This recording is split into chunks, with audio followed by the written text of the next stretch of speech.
He looks the best shape and the strongest he's ever been is what his coaches are saying.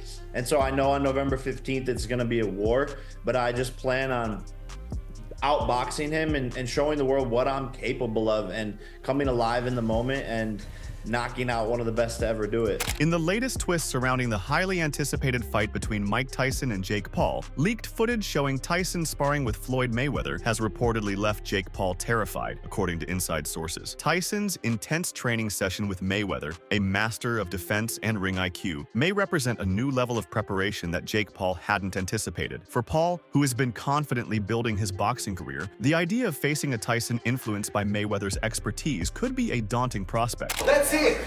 Keep it roll. What a shot. Oh, yeah. Beautiful. Beautiful. Well, look where your left hook is when you finish, Mike.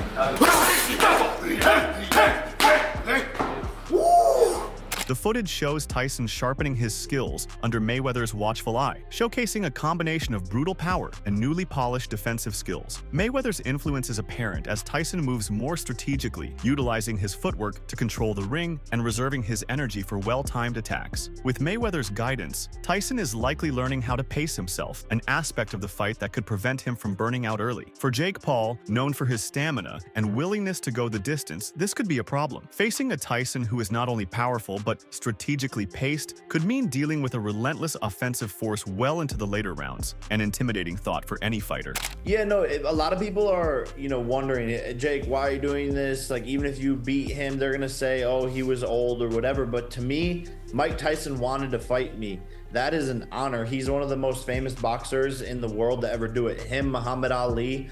And to step in there with someone of his nature is an honor. It's a dream come true. While Jake Paul has been vocal about his confidence in taking on Tyson, his recent reactions suggest he may be rethinking his approach. Sources close to the fighter reveal that Paul has been upping his training intensity and bringing in more experienced sparring partners to try and match Tyson's level of preparation. But the footage of Tyson training with Mayweather has reportedly caused Paul to consider making adjustments, possibly focusing more on his defense and endurance. Paul may have initially viewed Tyson as an opponent he could outlast in the ring, especially given Tyson's age and long break from competitive fighting. However, a Tyson shaped by Mayweather's defensive discipline and strategic pacing poses a fresh set of challenges. Paul is likely feeling the pressure to be more adaptable and may be working to counter Tyson's explosiveness without letting his guard down. Jake Paul has been firmly warned that the extra padding in his gloves for his upcoming fight with Mike Tyson may ultimately work against him. Next month's much-anticipated showdown will see both Paul and Tyson step into the ring for a professional boxing bout like no other. This thrilling event will feature an unusual format of 8 rounds, each lasting just 2 minutes, a marked shift from the standard 3-minute rounds. Approved by the Texas Department of Licensing and Regulation, this official match will feature both fighters wearing 14-ounce gloves, notably heavier than the standard ones typically used in the ring. Exploring the intricacies of this impending showdown is none other than Hall of Fame referee Richard Steele, who raises questions about whether the match will go the distance.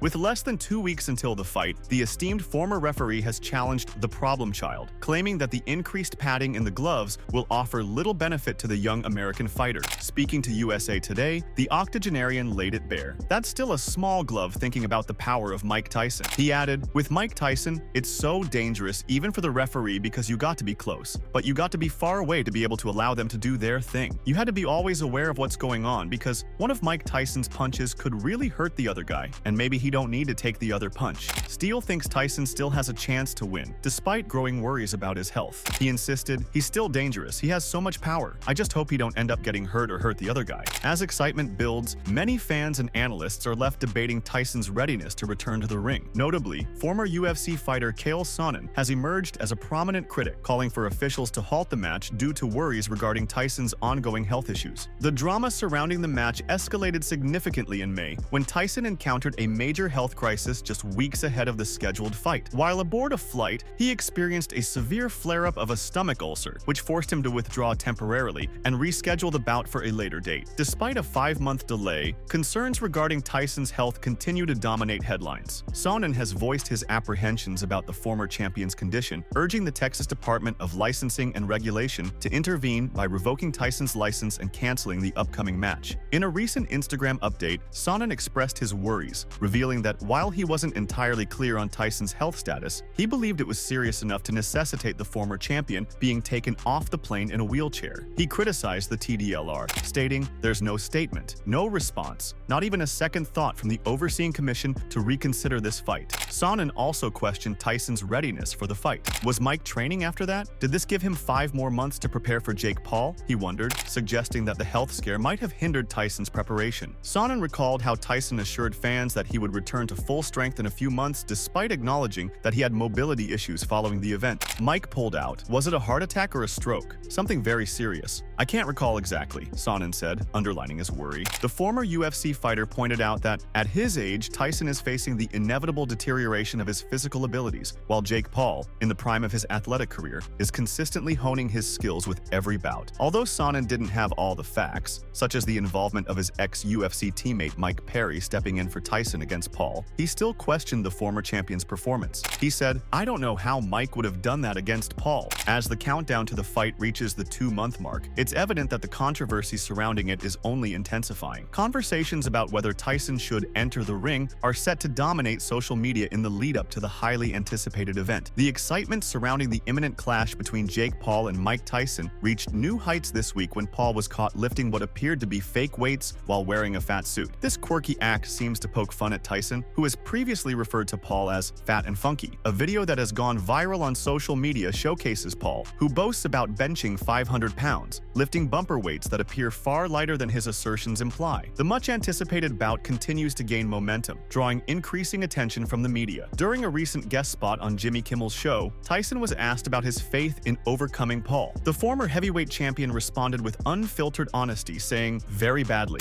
New PR, 500 pounds.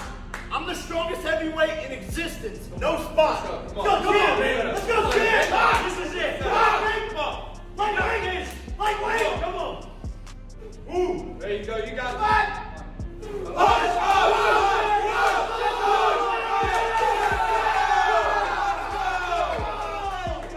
Down low, better play, better pick.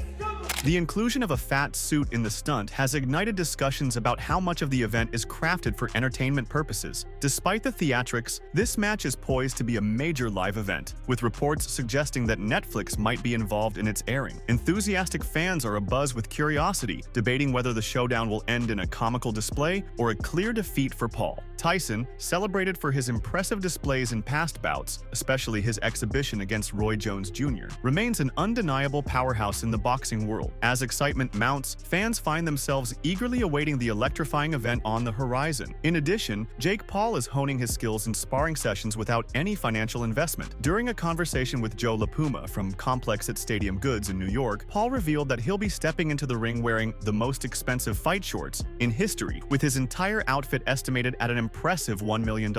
Now that's a fashionable way to face off. Once again, he's collaborating with the shoe surgeon to design his attire for the highly anticipated match. Previously, he showcased a $100,000 outfit that included custom Travis Scott X Air Jordan 1 boxing boots, complemented by a bold black and white jacket. They're fast, they make dope shit, they're making the best boxing outfits, and for this Tyson fight, we're making the most expensive fight shorts ever. So got some crazy shit planned, and yeah, we're trying to make a statement. This isn't the first time Paul has set his sights on breaking the $1 million barrier for his boxing equipment. He previously stated that his shorts for the rematch with Tyrone Woodley would be worth around $1.2 million.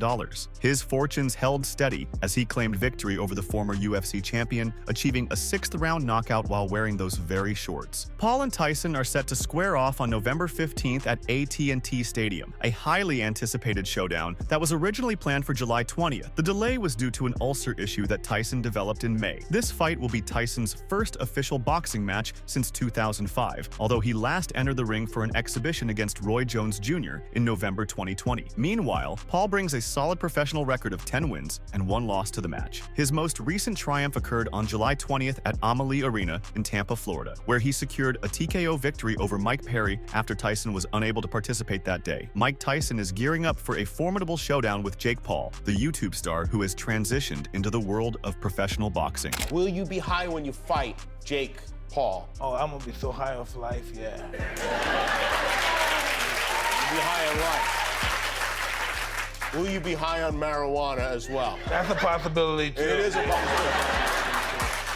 On September 20th, the legendary heavyweight made an appearance on the It Is What It Is podcast and dropped a surprising bombshell. He was completely unaware of who Jake Paul was. To put this into perspective, Paul had made headlines by fighting on the undercard of the much-anticipated exhibition bout between Mike Tyson and Roy Jones Jr., where he notably garnered attention by delivering a knockout to former NBA star Nate Robinson. Reflecting on their encounter during his exhibition fight back in 2020, Tyson said, "I didn't know who the hell he was. However, now that Tyson has gotten to know the former Disney star, he claimed, he's improved since he started. However, Paul hasn't improved enough for Tyson, who added, I started him, and it looks like I'm going to finish him." With less than 2 months remaining until their highly anticipated clash, Mike Tyson and Jake Paul are eager to take advantage of every opportunity to trade blows, both physically in the ring and verbally outside of it. The former heavyweight champion has spent the last year undergoing rigorous training and preparation for his return to the ring. Leading up to his fight on November 15th, Tyson opened up about his daily routine in a September 23rd interview on Jimmy Kimmel Live. Tyson said, "I'm training extremely hard. I start at 11 a.m. and I might leave the gym at 5 p.m. He acknowledged he takes a small break during the day and varies the kinds of workouts he does throughout the 6-hour span. He said, "After I finish doing my boxing, I get a massage for an hour and then I go right into strength and conditioning." Tyson, a prominent champion for cannabis, has often shared insights into how the herb has shaped his approach to training. Earlier this year, he revealed his choice to forego some activities in order to sharpen his concentration ahead of an upcoming fight. When Kimmel asked about his current relationship with cannabis, Tyson admitted he had enjoyed it, but noted, "But not lately." Kimmel asked if he planned to be high for the Paul fight. The champ quipped, "I'm going to be so high off life," as the audience cheered. When Kimmel tried to clarify if he'd be high on marijuana, Tyson confessed, "That's a possibility too. Cannabis isn't the only substance influencing his match prep." In a recent episode of the Impulsive podcast hosted by Logan Paul, Tyson shared that psilocybin mushrooms have played a pivotal role in elevating his gym performance.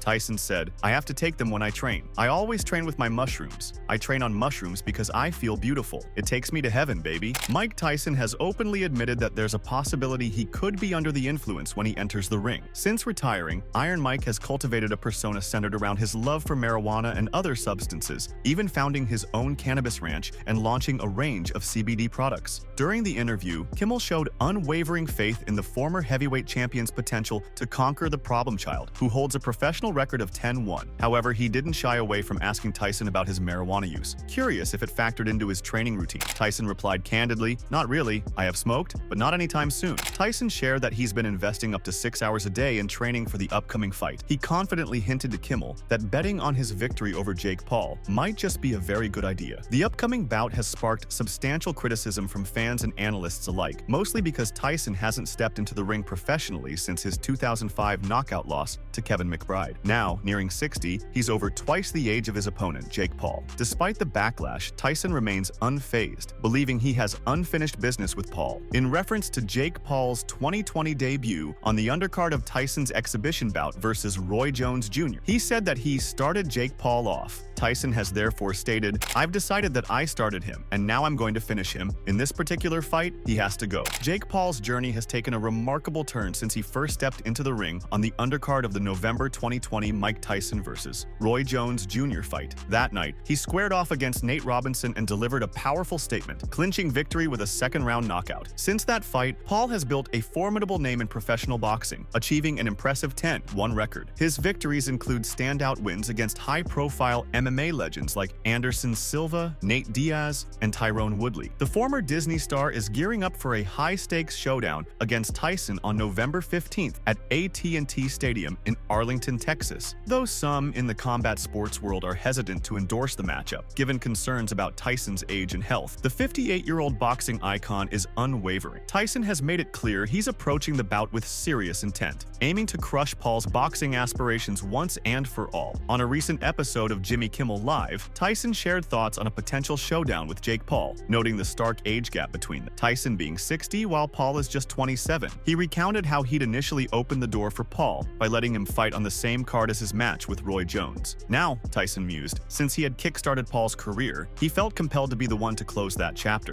I'm 60 years old, he's 27, so I don't know. Yeah, you're older than he is, but you are Mike Tyson and he isn't. Exactly. I started, to matter of fact, thank you. I started Jake Paul off. Can I ask you, how did you start him off? On my fight with Roy Jones, I allowed him to fight on the card, and I decided I started him, and I'm going to finish him.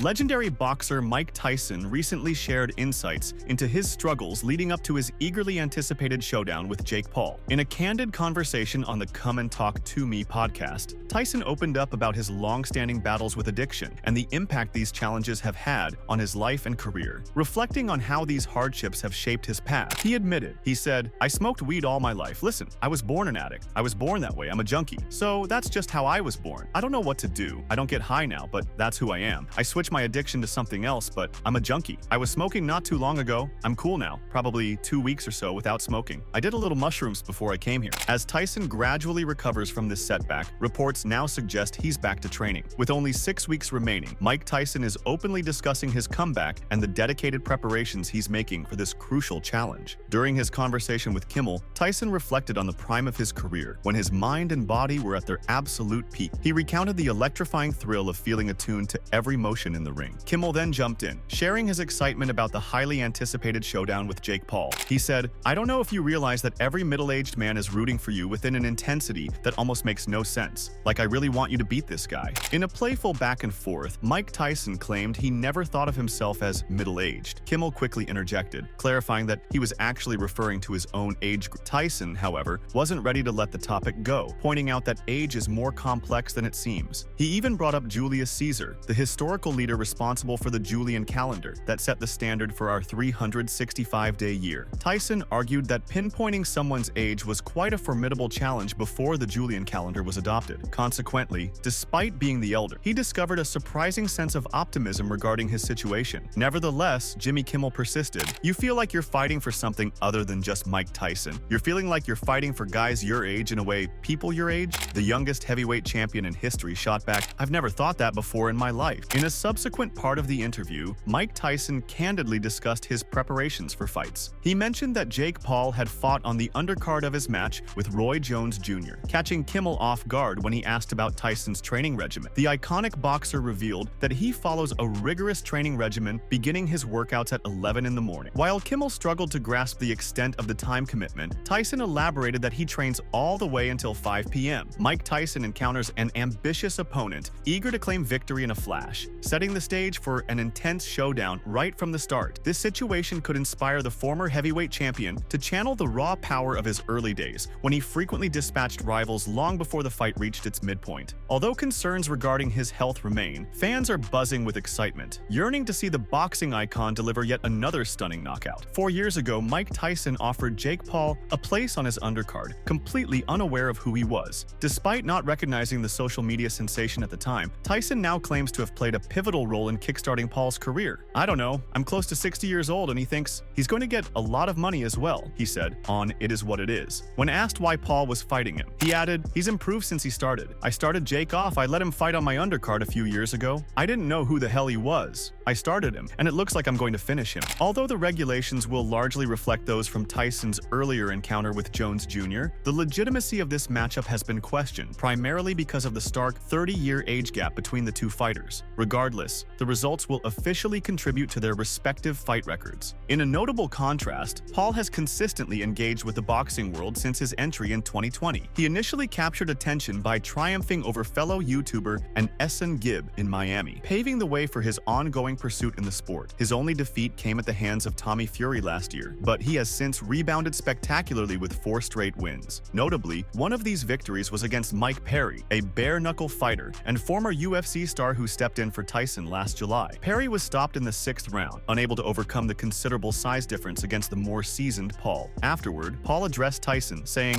"It's happening. November 15th, Mike Tyson is training. He's back, looking crazier than ever. I'm going to get another KO and prove everyone wrong once again. Everyone said I was an idiot for taking this fight, that I was risking it, but this is why I'm here. I take big risks." In the realm of punch statistics, Jake Paul boasts a notable edge over Mike Tyson. As Tyson gears up to face a challenger 31 years his junior, concerns about his health have emerged. Given his age and the scarcity of recent bouts, many are skeptical about his prospects against the 27-year-old Paul, who has been actively participating in professional fights for the past 4 years. You think that he could last a long time with you, go into the later rounds? I'd be surprised if he even makes it out of 2 rounds. You'd be surprised he makes it out of 2 rounds. I just have too much power, too much speed, and with my coaching staff the past year and a half, working with them every single day, I've become literally a new fighter. This is what I manifested. Tyson has been posting short clips of his pad work, aiming to demonstrate that he can still hold his own against Paul. However, the majority of these videos are just 5-second highlights that have been pieced together, leading fans to doubt his overall fitness. The doubts surrounding the punch output of Tyson and Paul are only amplified when we compare their performances in the ring. On average, Paul throws 34.7 punches each round, strikingly close to Tyson's peak average of 34 punches per round. Yet, in his latest fight against Jones Jr., Tyson's output dropped to a troubling 24.1 punches per round. For context, Zhilei Zhang, recognized for having the least punch output among current heavyweights, throws an average of only 27.6 punches per round. In contrast, Alexander Usyk, the reigning heavyweight champion, lands 46.7 punches, slightly above the division's top fighters, who average around 41 punches per round. Despite Paul's relatively low output as a fighter, he is still 34.48% more active than Tyson was in 2020. It will be interesting to see whether this trend has a considerable impact on the former undisputed heavyweight champion in his next bout. Nonetheless, as he approaches the age of 60, it's improbable that he'll be able to accelerate his pace dramatically. In his bout against Jones Jr., Tyson managed to connect with fewer than 10 punches per round, and troublingly, he failed to land a single jab in both the 2nd and 8th rounds. This is particularly concerning because the jab plays a vital role in establishing a fighter's rhythm and facilitating subsequent attacks. During the 8-round bout, he unleashed an impressive 57 power punches but landed only 10 jabs. In contrast, Paul typically connects with an average of 18.3 jabs each round. The fight will consist of 8 2-minute rounds, but Tyson can currently complete only 6 rounds of sparring. "It's hard to walk right now," he told USA Today after a recent 6-round spar. He added, "But 2 months from now, I'm going to be perfect. The fight is won in the gym. Listen, I'll do anything that will help me. I'm going to enjoy my time here tonight with all my childhood friends and the hell with Jake Paul." So that's all from today's video. If you enjoyed it, remember to leave a like, subscribe, and ring that bell icon so you never miss our upcoming videos.